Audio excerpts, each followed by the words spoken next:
What's going down, man? Welcome back to another episode of that Stay Off My Grass podcast. You got your boy, Suns fan Randy, in the building. And you got Jerry. What's going on, man? So. On this episode today, man, we gonna do a little preseason preview. You know what I'm saying? See what we talking about, what y'all talking about. It's a lot of news coming out of y'all side of the camp, so I guess we could start over there first. But what you think? What's your predictions for the Lakers? What y'all doing? I found out some stuff about Westbrook today and stuff like that. Some reports coming out. But how do you feel about the Lakers and what you think y'all doing? My first thing with the Lakers is my prediction for the season. I don't really see us. So maybe like I said again, depending on Anthony Davis's health, I feel like we can get our record. I say our record is 44-38. That'll be, I think I want to say 10 more games than we won last year, barring Anthony Davis plays, at least 60 to 65 games. But yeah, for the record wise, I don't see no more than 45 wins. 44 is a solid win for this team. Is a solid win to loss ratio, I believe. But other than that, that's just my. So what seed? What seed? I don't want to do the play-in. I do not want to run into the play-in. So I'm hoping that 44 wins gets us a 6 seed. But teams in the West win 50 games consistently. So 50 is probably the top 5-6 teams. The Lakers will have to win 50 games and only lose 32 to avoid the play-in. But it's kind of tough. It's up in the air. Just there's my objective point, fan stuff aside, 44 wins. I would like to see us win 50 games, but that's a stretch, especially in the West for sure. So go ahead. Oh no, go ahead. I was about to say, so you going with y'all winning 50 games? So you going top of 44-38. 44-38. So what you're saying is that y'all not gonna be a playing team, or y'all gonna be a playing team? Fringe 6 seed is like right there. 50 games will solidify us in the top 5 or top 4 possibly, but 44 can get us in that fringe possibly to avoid the play-in or have that higher seed so you get the home court advantage in the play-in tournament. So you going based off of like logic, or you going based off of just your Laker fan, like your Laker fandom? Because I feel like it's two different things and they can both exist. Logic tells me the Lakers can win. They won 34 last year. LeBron missed over 20 games. AD missed over 35 games. Having those two back in the lineup together, I think we'll produce some wins. Because even though Westbrook had a terrible season, if you by the eye test, he had a terrible season, but 18-7-7 on a team of LeBron and Anthony Davis with them healthy can win 40 to 44 games. That I believe is true. I mean, do I see over 500? Do I see that over 500? It depends. I feel like if I hadn't looked at your full schedule like I did last year, but I feel like if the NBA throw you guys a bone again, like they did last year, then maybe potentially. But I feel like 10 more games is a little steep. I feel like a little steep, especially in the West, just because now like the Kings not looking too bad. You know what I'm saying? The Nuggets are super ultra deep. Like I feel like that's kind of a team that's going under the radar. Just the Nuggets are so deep right now, bro. It's not even funny. Like it's really not funny. Memphis, you got us. You got the Clippers that's gonna come out of. You know what I'm saying? You got the Minnesota Timberwolves, and you got all these teams in the West. That's like, all right, like I don't know, bro. But like I said, it depends. I feel like I would have to look at y'all schedule. But do I think that y'all out of the play-in? No, absolutely not. Just because. And I feel like I want you to be realistic. Like the team that, and I mean this with all due respect, the team that y'all have assembled today is trash. Like this team is trash. The bench is trash. And I feel like best case scenario, like I said, y'all get into like that 6th spot or whatever the case may be.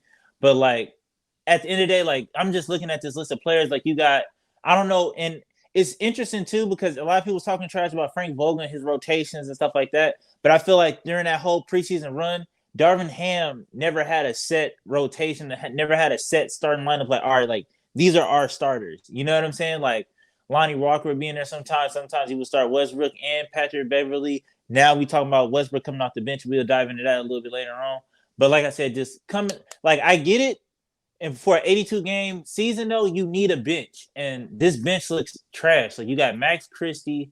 You got Thomas Bryant off the bench. You got Troy Brown. You got Juan Toscano, and you got Cole. I do like Cole, Scottie Pippen. Like these dudes, Kendrick Nunn. It's one of those things where it's like, you know what I'm saying? You praying for the best, but I feel like you got to brace yourself for the worst. Realistically, Damian Jones, Shaq Harrison, like none of these, like outside of the starters, something inside of me is telling me that Lakers have those 2 first-round picks. They would be absolutely crazy to not at least move one of those picks to have a deeper team. I do understand that we're not that very deep outside of our 3 highest paid players. I ain't gonna say a big 3, our 3 highest paid players. We aren't too deep after that, but I do think we won 34 games last year with pretty much a roster that hasn't really gained too much or too less. But the reason I'm saying 44 is with all due respect to health. If everyone is healthy this season, I don't see why not. I don't see why they can't even split half those games. I don't see why not. I don't see why they can't go 41. And with being out of the question. Like on paper right now, I'm saying. Go ahead. But I hear what you're saying, but it's like I don't think that last year. I feel like it's easy if you were a casual fan or if you wasn't really paying attention, or like a lot of Laker fans did. They tuned out last year, like after it was like, all right, like whatever. But realistically, I don't think that health was the issue. I feel like the real issue on the team is the heart.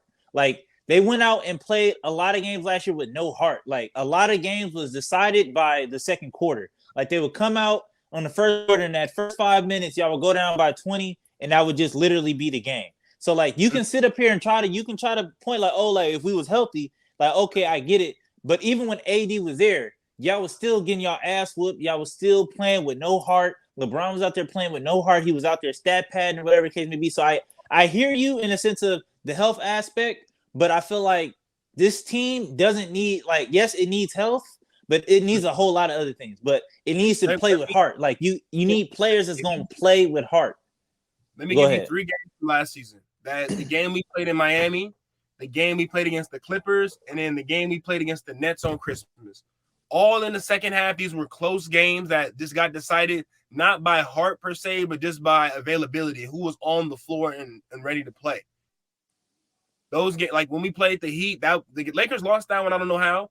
Another game too, that triple overtime game with the Kings, that was a big loss for sure for the season that set the tone.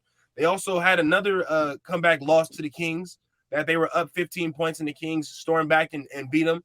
And I don't think AD played that game, but it was just like games where it's like, damn, like if this guy is healthy, and if so big in just sports period, if this guy is healthy, if this doesn't happen, if that doesn't happen, and it was at least 10 games like that last season, where it was health or somebody was missing or just that lack of like you said, lack of heart. And we did have that a lot of the times in the games this season that did for sure just make us lose a lot of games. Even that game versus the Hornets where Westbrook I forget what happened, but that game I think he missed some free throws. Go ahead. He had his best game of the season that year, and we still lost that game. It was games like that that possibly leaves hope open for the Lakers to at least get back to win those 40 games. It was a lot. They played a lot of close games last season for sure. That's what I'm saying. It's not a health issue.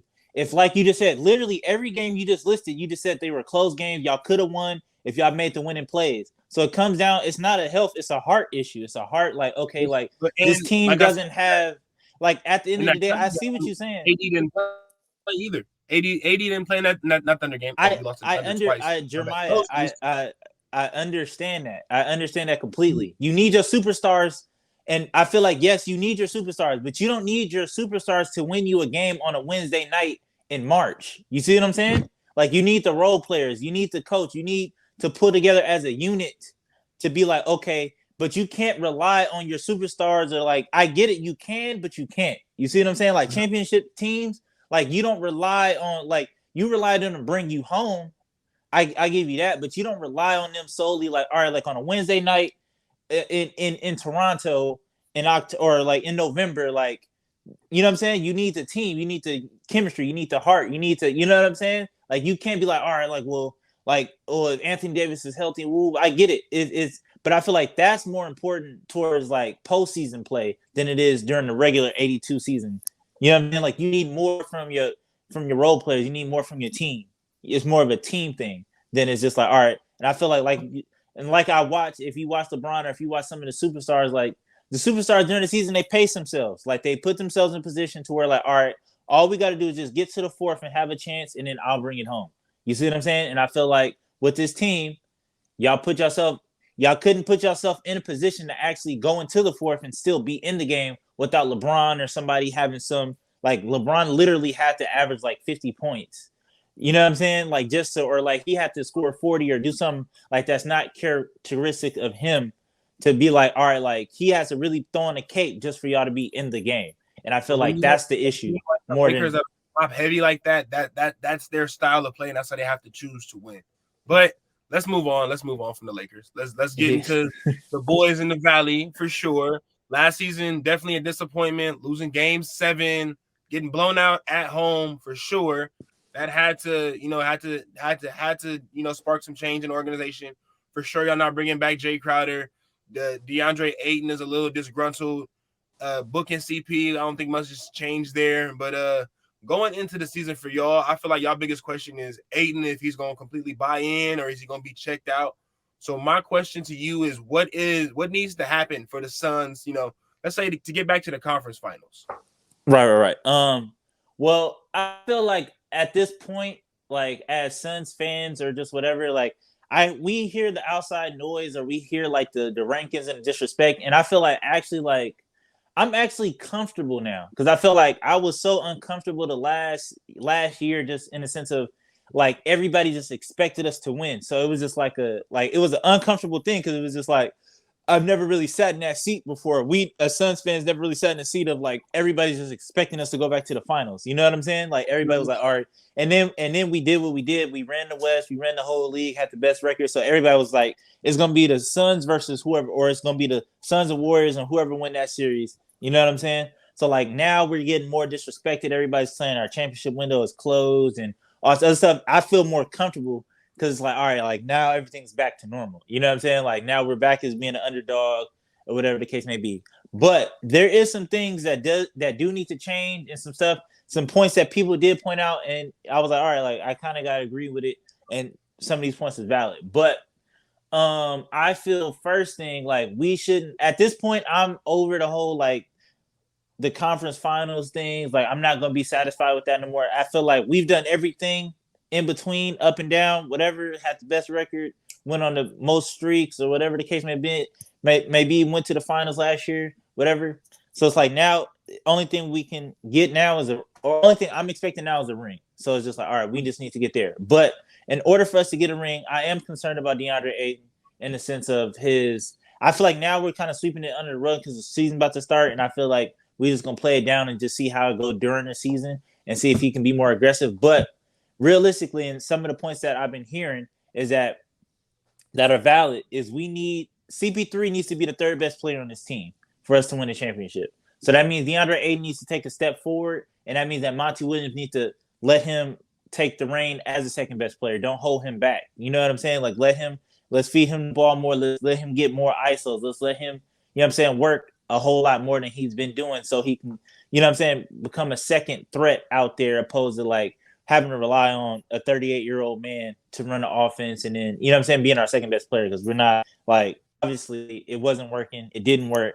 And it only worked for that 1 year. So, and that's because we took everybody by storm. But another thing too, and I'm going to put it on book, that's a valid point that everybody was saying, or that I think it was Steven Jackson said on his little podcast or whatever, on All Smoke, was that Book has to become a 30-point guy. Like he has to be a 30-point per game guy. Like I get it. Like you want to play team ball. I get it. Like you want to, you know what I'm saying? Like make the right plays or whatever the case may be. But at this point, like the book is out on us in the sense of everybody knows what we're going to do. Everybody knows we're trying to shoot mid-range. Everybody knows our game. Everybody knows our playbook. So it's like Book has to be able to score 30 or like he has to be the player to when he comes into town. It's like, okay, we don't want him to score 40 or 50. Like when Giannis, like opposed to like, you know what I'm saying? Like in the sense of like, okay, like it could be like Book has to be from like, oh, any night could be his night to be like, don't let Book score 40 or 50. You know what I'm saying? In the sense of when Giannis comes into town, it's like, all right, we already know he don't get 10 boards, but we don't want this nigga running up and down the court, dunking on everybody, getting 50. Like, just don't let Giannis get 40, or like some of these other players like Dame, like don't let Dame get hot because then it's over with because he start pulling. Same thing with Steph. And I feel like Book has to take that on that same kind of persona in the sense of we cannot let Book get 30, 40, 50 because I feel like if he can start drawing in the doubles, which he already kind of does, but then like they just throw two people. I feel like it's so easy to guard Book right now because he doesn't shoot the three ball well. So it's like all you got to do is just make sure it's another body in the paint when he goes up for that double or for that midi, and just sure he sees two sets of hands in his face or just make it that look that more difficult. You know what I'm saying? But like I said, he needs to take another level in his game in the sense of you gotta pull in, you gotta be more of a like we're worried about Book more opposed to like, all right, like we'll let him have that. You know what I'm saying? But go ahead. How you feel about it? My thing with y'all is so y'all moving on with Jay Crowder. So that means Cam Johnson is gonna be a new starter in the league. He's gonna be playing that stretch four, that whatever the small ball forward position for y'all, along with him and Miles Bridges. So I'm expecting that two duo to pick up the slack where Jay Crowder left off at. Miles Bridges went missing Mikal. Go ahead. I'm just gonna call him Bridges. Bridges went missing in the playoffs last year after winning that award they gave him for sure. But I will say that y'all do have a good chance of probably staying in the top 3 in the West. But like I said, y'all still got to go against Big Brother, and you know what I'm talking about, the Golden State Warriors, because they've done it before. Like I said, y'all try to compare it to the Lakers to do this, to do that, but no. For y'all to get over the hump, that's who y'all got to take care of, and that's who y'all need to beat. That's you guys' mirror right there. That's the team you want to be, and that's where I'm gonna leave my Phoenix Suns stuff, because I did say that last season. I have been saying that for a minute. Beating the Lakers, it ain't nothing. The Warriors are y'all measuring stick. That's the team y'all need to beat. I'm not concerned about the Mavericks. I don't really think they have enough to go and do anything really big in the conference finals because they just still have Luka as their primary guy. They lost Jalen Brunson to the Knicks, so it's gonna look different in Dallas this season for sure. But yeah, for y'all to get over the hump, y'all need to take care of the Warriors. That's you guys' measuring stick in the West right now. Yeah, I feel like the Warriors and the Clippers is kind of the two scariest teams for me, and I feel like realistically, Clippers are still unproven. Even though they did all that last season without Paul George and Kawhi. The Clippers still have yet to do any. You can do all this in the regular season, do all that, but when it comes time, they go missing. The Clippers go missing. So my bad. Go ahead, continue. Yeah, I disagree with you just because at the end of the day they got Tyronn Lue over there. So I feel like the fact that Tyronn Lue is able to do what he's done with whatever roster is available that night, or you know what I'm saying, that week is still, you got to take your hat off to it. But yeah, so I feel like I'm more scared of them. But to go back to your Jay Crowder, I'm not mad. I'm not mad at the Jay Crowder. I'm just mad about like how he went about it in the sense of like, oh, like throwing the subs on Instagram and like just pouting about it. I feel like we didn't deserve that because I feel like we showed him nothing but love while he was in the Valley. You know what I'm saying? We was all out there salsaing with him. Like, I just don't understand where all the animosity and all, just because they told him, hey, Cam Johnson's going to start and you coming off the bench. But I get it in the sense of, like, I feel like the NBA kind of, if you don't know, it's like it runs in patterns. Like, when they want to get certain players out the league, or when the league is trying to tell certain players, like, all right, it's over with, like, they start doing certain things. They start telling you, like the Westbrook, they start telling you, like, look, all the way it's going to work is if you come off the bench. You know what I'm saying? And if you kind of fall in or give into that mindset, like to give, I guess, worst case scenario and then the best case scenario in the sense of like what they tried to do to Chris Paul when they sent him to OKC and everybody forgot about him, whatever. Luckily, he was able to, you know what I'm saying, come back from that and do what he did and went to the finals. So it's like, that's the best case scenario. The worst case scenario is Carmelo. You see what I'm saying? Where it's like, they send you off and now you just like going to teams, you ring chasing, you coming off the bench, you playing, you know what I'm saying? And that's not how you want to go out. And I feel like the same thing is kind of happening on a lower scale with Jay Crowder in the sense of he knows that once he gives up that starting spot, like he's going to be looking at a different bracket of money. He's going to be looking at a different bracket of contracts. He's going to be looking at a different bracket in the sense of what value he brings to a team. And I feel like maintaining that starting spot in the league is important, or it's important to him. So, well, my thing with Crowder being a proven vet, I would say he's a proven vet in this league. He has been a part of winning teams and winning culture. I just don't understand if you're on a winning team and you still, you still can produce. Coming off the bench might not be bad because it's 82 games in the league every season.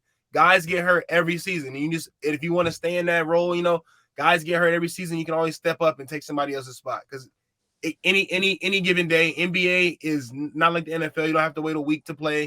It's not like baseball where you have to constantly switch, worry about lineup changes. If you're good to go that night, you're healthy, you can go. And injuries happen, so and especially on a winning team, being a part of a winning culture. If you wanna thrive and be a part, he could be a serviceable player off the bench, give you key quality minutes. Yeah, but I mean, I know ego is big, especially with NBA players. You've been the man, no matter where you play basketball. So I can understand taking a back seat for a younger dude might hurt your ego, hurt your feelings. You don't want to play no more, but you get older, your talent goes not goes away. Your abilities, diminish a little bit, but that's just a part of getting older in the NBA. You gotta accept it sometimes. I see like Carmelo.